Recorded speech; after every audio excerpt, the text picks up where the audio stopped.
Justin covered, so I'll try to tweak it a little bit. Very honored to be here today. Honored when Professor Wallen Brandon asked me to speak. I'm especially grateful that my mom and dad can be here from Nashville, Tennessee. I wasn't able to be here 2 years ago when the rest of my buddies graduated, so it's kind of selfishly living vicariously through your graduation. So thank you with you. All right, so one gimmick that I wanted to incorporate into this speech was I read a book by Amy Poehler recently. It's called Yes, of Course. So anyway, she has a thing where she says when she gets stressed out, she imagines what the 90-year-old her would say to her to calm her down. Okay, so in writing this speech, I wanted to post date it February 19th, 2070, when I'm 90 years old. Okay, but here goes. All right, so February 19th, 2070 is when I plan to give this speech to somebody else. The title of the speech is "Be Like Ted, Find a Stage, Keep It Humming." All right, dear friends and family, my 8 years in Seoul have been eventful. I met my wife Janelle here. My son Jack was born here a month ago. One of the best decisions I made was to enroll in the Sejong Syracuse MBA program in 2012. I'm going to tell you 3 stories why. First, mentorship. Okay, so early on in 2012, found myself going through the motions a little bit, started to wonder, was this a good idea to come to Sejong? Okay, about that time, started getting emails out of the blue from my marketing professor, okay, who said, just asked me how I was doing. Taking an interest, okay? His name was Ted Wallen, and he's a mentor and a friend of mine. Ted is retiring after this year. I think Justin may have mentioned, but I had the heart and soul line, but I'll skip that because you said that too. The way I like to describe it is the SSMBA experience without Ted Wallen is like a PB&J without the peanut butter or the jelly or the bread. So some qualities that made Ted a great mentor.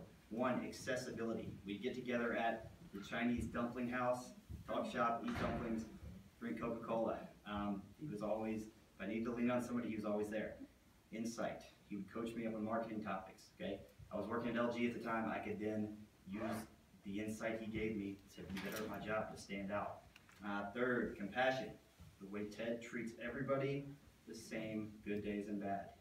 Whether you're turning a case study in a month late, like I did many times. Okay? Tough love. You know, despite how close we were, I don't think you ever gave me an A, did you? Never deserved one.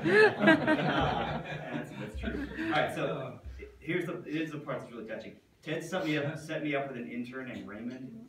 Absolutely great kid. We've stayed in touch. I want to share an email thread between myself, Ted, and Raymond, who's now 24, 25. It says, "Dear Ted, and another good news is that I'm going to Seoul on 26 August with my mom, wife, baby, and baby to attend graduation ceremony in Korea University." I know Raymond won't mind if I share this.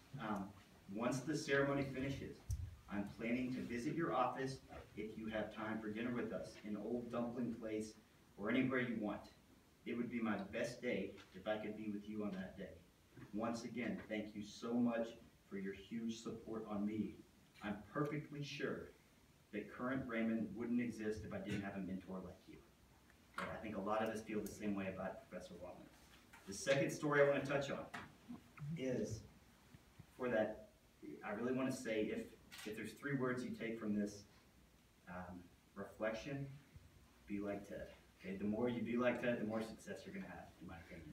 Okay, finding a stage is the second thing I learned from Professor. But before an intern like Raymond stuck, there was we would talk at the Chinese restaurant.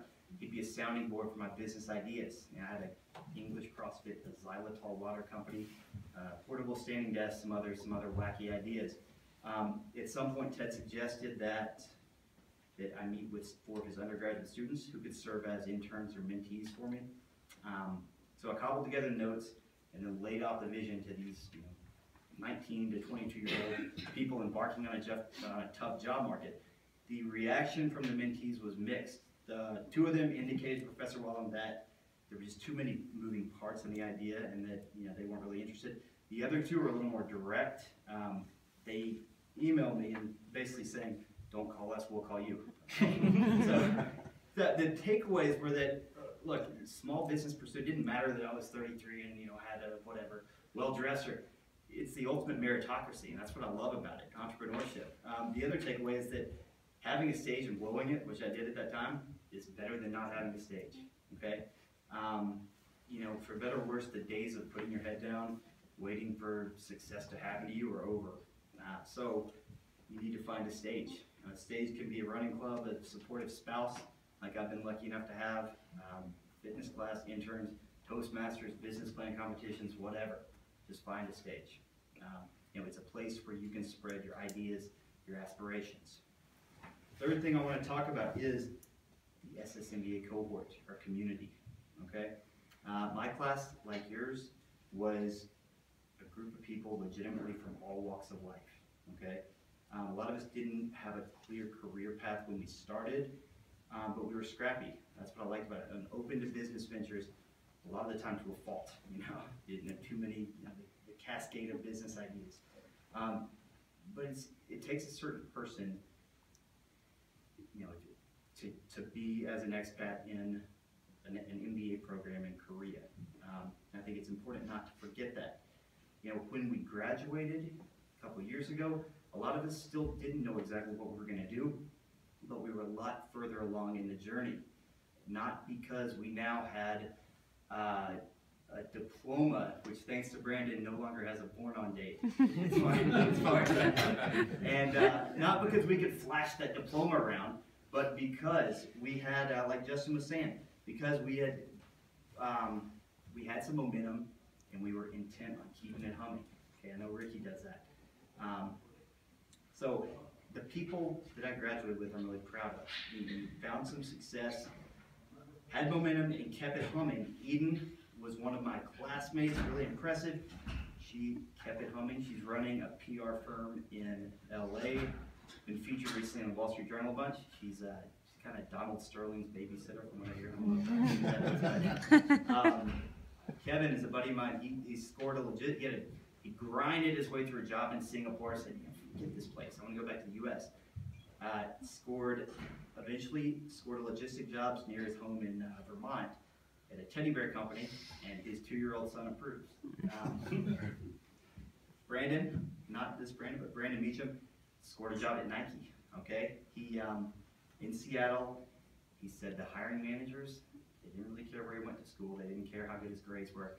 They cared that he did a wacky business in Seoul, Korea called Soju Lab. They said, whoa, okay, this guy's got the right stuff. He's entrepreneurial. Let's hire this guy. Okay, like Justin said. Okay, it's all about being scrappy and making the most of what you have, and being able to draw from this diverse group of people. So in closing, I say heed the words of journalism giant Tom Friedman, who says it's never been harder to get a job, never been easier to invent a job. They heed the words of LinkedIn founder Reid Hoffman, who says, if you don't cringe 6 months after your first launch of a company or whatever, you waited too long. Okay, develop a bias for action, be willing to put yourself out there. Okay, heed the words of Evernote founder Phil Lieben. Okay, this one's a little polarizing, but he says, don't waste your time with friends who you wouldn't want to start a business with. Okay, it doesn't mean you're lifelong friends. It just means, think about that. Okay, and if you find yourself getting offended by that statement, maybe try to develop a thicker skin. Okay, heed Seneca's advice. Okay? 1,000 years ago, it says, luck is where preparation meets opportunity. Okay, do what you need to do to put yourself in a position to be ready to capitalize when you get lucky. Okay? Like Ted, find a stage, keep it humming. That's all I got.